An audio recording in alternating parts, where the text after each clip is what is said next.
What if Africa stopped asking for help and started writing its own destiny? What if the continent's future was forged not in the hands of foreign powers, but in the heartbeat of its own people? In today's African news, a tragedy in Burkina Faso has become the spark for a continent-wide awakening. Just days ago, before the sun could rise, over 50 young Burkina soldiers, fathers, brothers, sons, were ambushed and killed in a calculated strike. Their nation mourned, the soil still wet with grief. But their president, Ibrahim Traoré, did not retreat into speeches or diplomatic handshakes. He stood before his people and declared a new chapter. Burkina Faso would arm itself, defend itself, and rise, with or without the world's permission. The West called it defiance. His people called it dignity. Stay with us, because this isn't just another story. It's the future our ancestors dreamed of. Subscribe and stand with us for an Africa that will never bow again. It began before sunrise. The air over Burkina Faso's eastern corridor was still and heavy, the kind of silence that lingers before a storm. Inside a remote military base, Burkina soldiers were on their early watch rotations, unaware that they were minutes away from the deadliest blow in recent memory. At precisely 4:17 a.m., the first strike came. Surveillance drones went dark. Communications lines were severed in seconds. The barracks were ripped open by coordinated fire from multiple directions. It was over before backup could arrive. By dawn, more than 50 Burkina soldiers lay dead. They were not just numbers. They were fathers who would never return home, brothers whose laughter would no longer echo in the courtyards, sons whose futures had been written in uniforms and sacrifice. The capital awoke to a nation in mourning. But grief was not the only thing in the air. There was suspicion. Only days earlier, a high-level delegation from Washington had arrived in Ouagadougou, praising President Ibrahim Traoré for his leadership. They brought promises of partnership, development aid, and even an invitation to a prestigious awards ceremony in the United States. On paper, it was a gesture of respect. In reality, Traoré saw it as something else entirely, an agenda disguised as a handshake. He refused it, not with a polite decline, but with a clear rejection. He would not attend, he would not play the game, and he would not trade his country's sovereignty for a seat at someone else's table. The refusal sent ripples through diplomatic circles. The rejection of a Washington-backed NGO visit days later only deepened the message. Burkina Faso is not for sale. Then came the attack. In the streets, whispers turned into pointed accusations. Was this truly the work of terrorists? Or was it a message, sent in blood, to remind Burkina Faso of its place? Analysts on local radio stations spoke carefully, but their implication was clear. Retaliation comes in many forms, one said, and sometimes it wears the mask of terror. Across Ouagadougou, posters of the fallen soldiers were raised like war flags. Schools closed. Flags dropped to half-mast. The funeral was national, vast, and unforgettable. Traoré stood among his people, not above them. No armored podium, no detached expression. Just a soldier who had buried comrades before, now burying his own men. It would have been natural for the nation to pause, to drown in its loss. But something else happened instead. The tragedy became ignition. For the first time in years, the collective anger of the Burkinabe was not directed inward, at corruption or political instability. It was pointed outward, at the hands they suspected had pulled the strings. The West's silence on the attack only fanned the flames. Not one word of solidarity from the African Union. Not one condemnation from Western capitals. If they can kill our sons in the dark, a grieving mother told a local journalist, then we will learn to see in the dark. And in the background, a quiet resolve was taking shape. This was not going to end with a press conference or a diplomatic protest. Burkina Faso was about to respond. Not with speeches, but with steel. Do you believe this attack was a warning to Africa? Tell us in the comments below. 2 days after the ambush, the capital of Ouagadougou still carried the sound of mourning. Drums at memorials, prayers whispered in doorways, and the muted footsteps of soldiers in black armbands.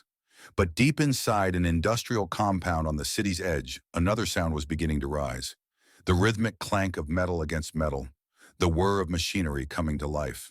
This was not a foreign military aid facility. It was not a gift from a benevolent ally.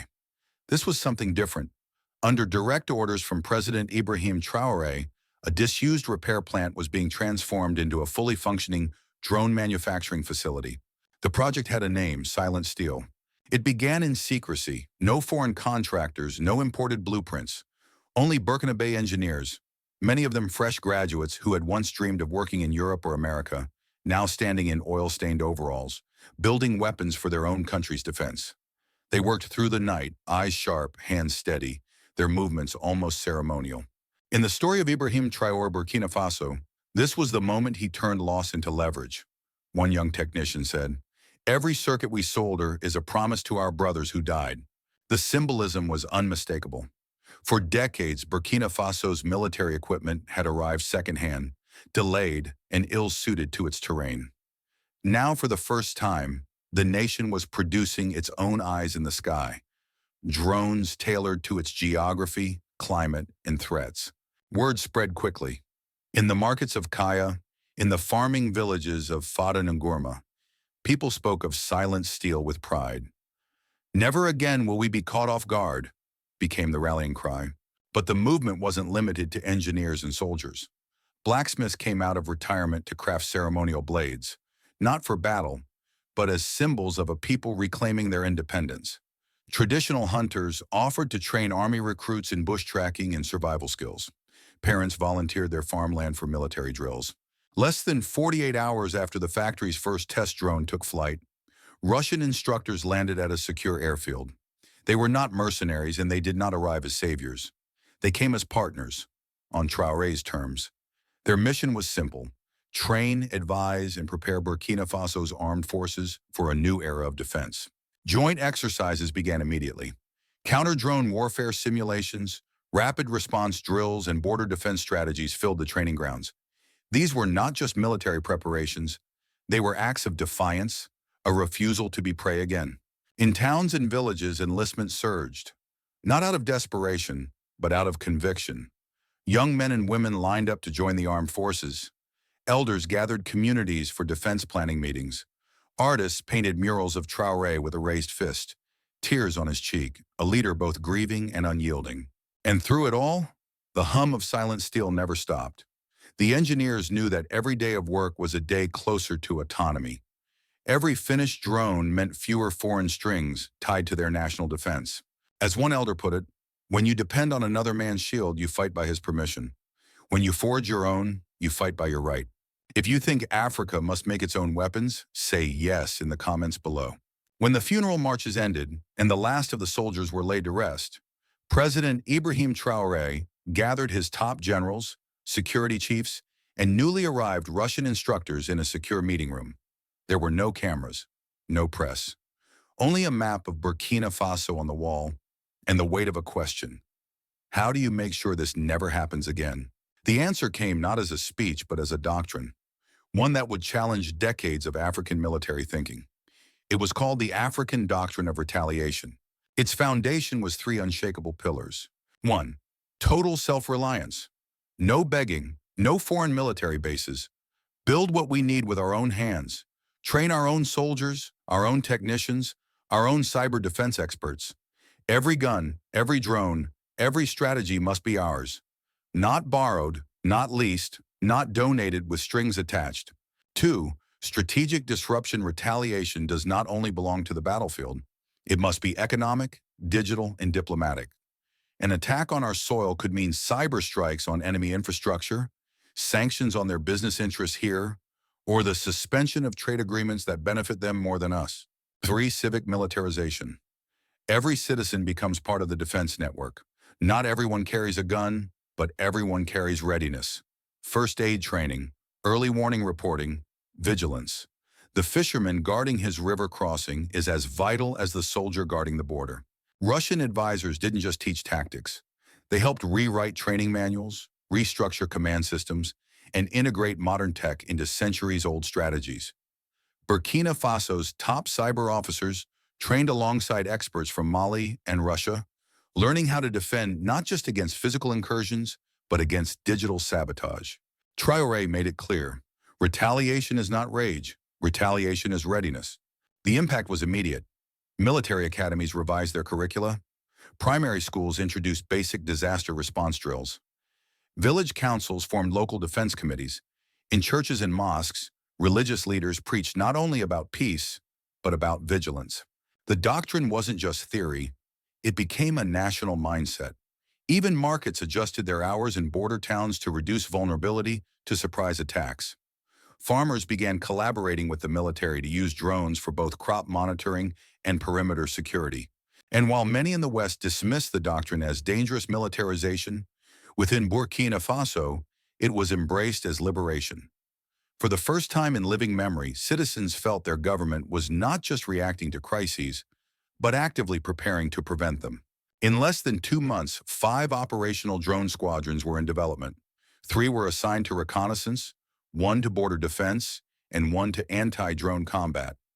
AI-powered early warning systems began rolling out along key entry points into the country. Traoré described it best. "We will not wait for the next blow to react. We will stand so ready that our enemies will think twice before they try." Would you train as a citizen soldier for your nation's freedom? Share your thoughts below.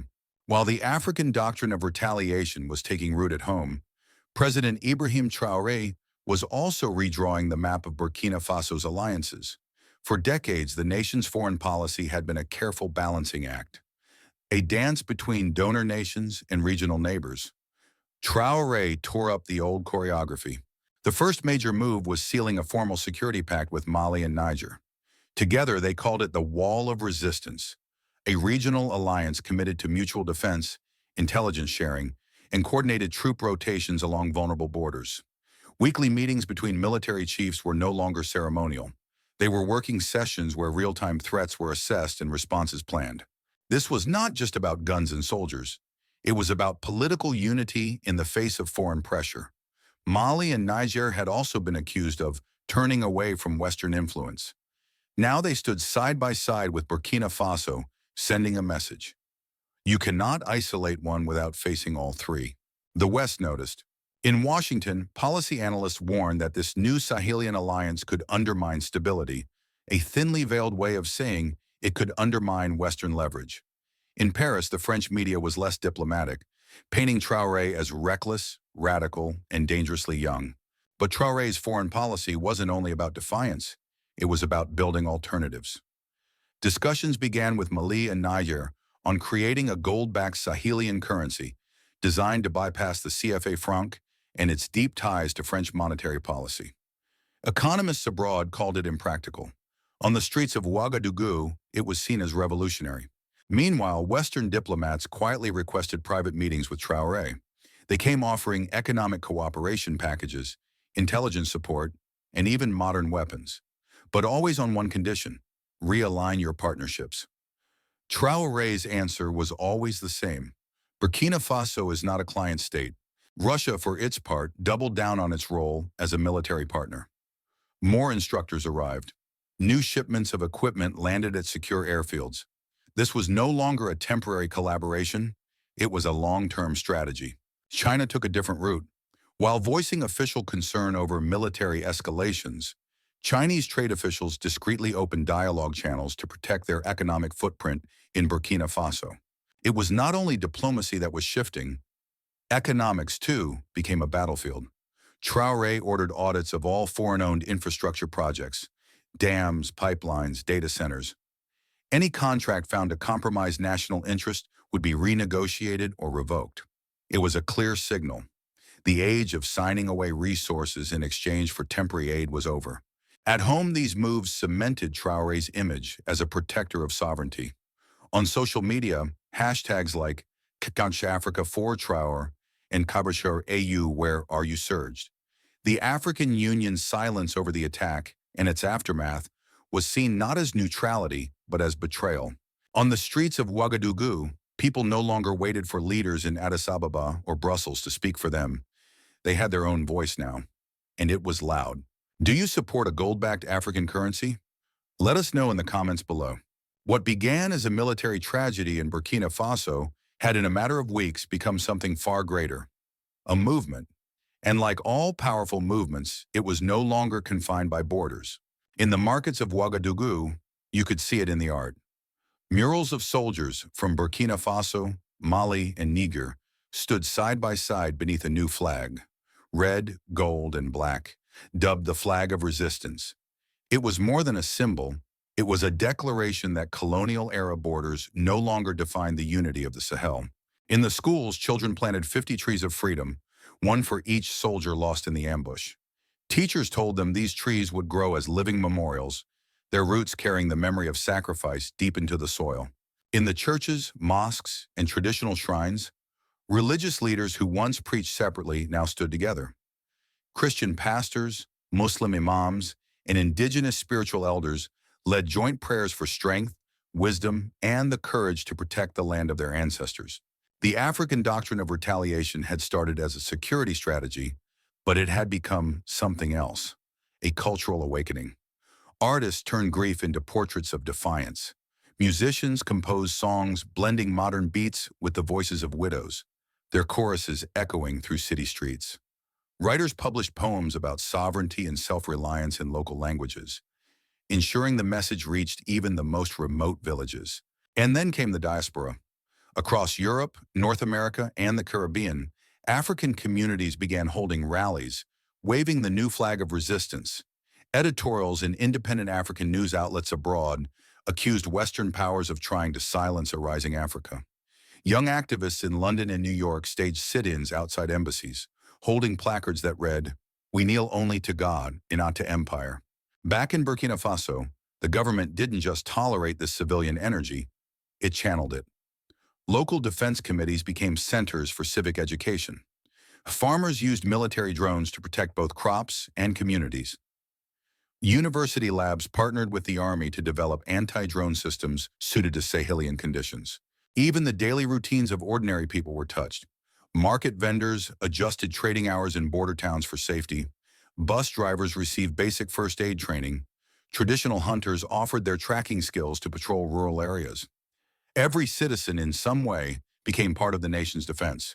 President Ibrahim Traoré, once dismissed abroad as too young and too radical, now walked the streets without a heavy security escort. He shook hands in dusty markets, listened to fishermen by the riverbanks, and addressed troops not from balconies, but from the ground, eye to eye. This was no longer just about him. It was about a continent rediscovering its worth. A continent realizing that sovereignty is not something granted by powerful nations, but something claimed, protected, and lived every day. Is this the rebirth of Africa we have been waiting for? Leave your answer in the comments. The story of Burkina Faso under President Ibrahim Traoré is not just the story of one nation's fight for survival. It is the story of a continent awakening from centuries of exploitation, manipulation, and quiet surrender. From the blood-stained soil of a remote military base to the humming assembly lines of silent steel, from the quiet prayers of grieving mothers to the chants of defiance in distant capitals, this journey has been about one thing: reclaiming the right to stand tall. The drone strike that took the lives of over 50 Burkina Faso soldiers was meant to weaken a government and break a people's spirit. Instead, it forged a new unity. It birthed the African doctrine of retaliation, inspired alliances like the Wall of Resistance, and lit a fire in the hearts of Africans at home and abroad. This is not a rebellion built on rage. It is a renaissance built on readiness, self-reliance, and unshakable pride. It reminds the world, and perhaps more importantly, it reminds Africa, that freedom is not something we ask permission for. Freedom is something we claim and defend every single day. The West may call this instability, but to millions across the continent, it is clarity. It is the realization that Africa's destiny is not written in foreign capitals, but in its own streets, farms, universities, and battlefields. So the question now is not whether Burkina Faso will stand. The question is how many others will stand beside it. If this story stirred your soul, don't just scroll. Like, share, speak, subscribe. They've silenced us long enough. Now it's our time to speak history into the future. Type New Africa, Africa Rise, or It's Time for Africa in the comments, and let the world see that the spirit of a free continent is alive and unstoppable.